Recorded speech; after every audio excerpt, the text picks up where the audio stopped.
Before the world knew her name and blood, Helen was born from a miracle and a curse. In ancient Sparta, Zeus, king of the gods, desired the mortal queen Leda.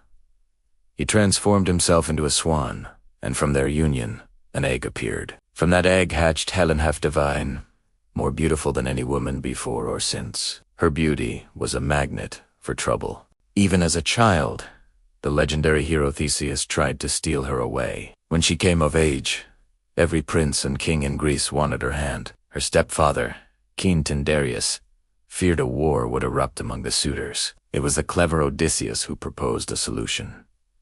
Make every suitor swear a sacred oath. No matter who won Helen's hand, all the others would be bound to defend her marriage forever. Menelaus, the new king of Sparta, won her. They lived in peace for a time, a golden age for the kingdom. But peace is fragile. One day, a stranger arrived from across the sea, Paris, a prince of Troy. His arrival was no accident. It was an act of the gods. You see, a golden apple, inscribed to the fairest, had caused a bitter feud between three powerful goddesses, Hera, Athena, and Aphrodite. Zeus refused to judge their beauty contest, so they chose the mortal Paris. Each goddess offered him a bribe. Hera offered dominion over all of Asia. Athena offered wisdom and victory in battle, but Aphrodite offered something far more intoxicating: the love of the most beautiful woman on earth. Paris chose love. He chose Helen. Guided by Aphrodite, the goddess of desire, Paris sailed to Sparta. He was welcomed as an honored guest in Menelaus's court, but while Menelaus was away on a journey, Paris betrayed his host's trust. He took Helen and fled back to Troy, carrying with him a vast portion of Sparta's treasure. The stories disagree on Helen's role. When Menelaus returned to his empty palace and his stolen wife, his rage was volcanic. He called upon the oath. Across Greece, the message spread. Answering the call, 1,000 black ships gathered at the port of Aulis. Agamemnon, Keen, Odysseus, the master strategist, Ajax, the mighty warrior, and the invincible Achilles, all the heroes of Greece.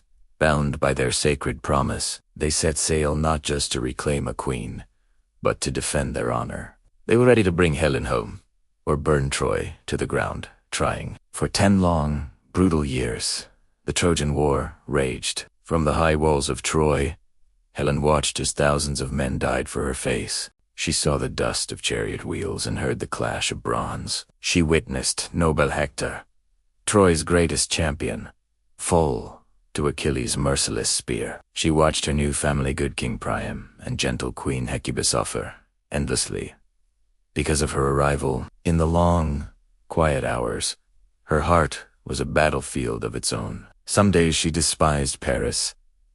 Some days she loathed herself. And some lonely days, she even found herself missing Menelaus and her old life in Sparta. And then came the end. On the night the Greeks left a giant wooden horse at the city gates, a supposed offering to the gods, Helen felt a sense of dread. She began to call out, perfectly mimicking the voices of the Greek warriors' wives, trying to trick any hidden soldiers into revealing themselves.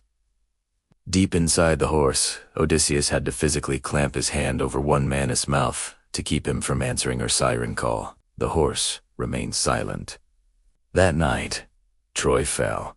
As the city burned, Menelaus, his heart hardened by a decade of loss, stormed the palace. He found Helen. His sword was raised, ready to kill the woman who had cost him 10 years in an ocean of blood. But as he drew close, Helen let her veil fall. He looked upon her face, still impossibly, divinely beautiful after a decade of war and grief. His rage evaporated. The sword slipped from his grasp.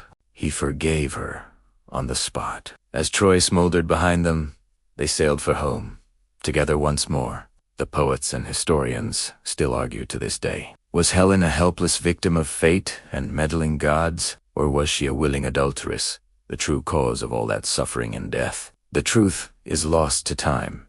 The only thing everyone agrees on is this: she was the most beautiful woman the world has ever known, and perhaps the most dangerous.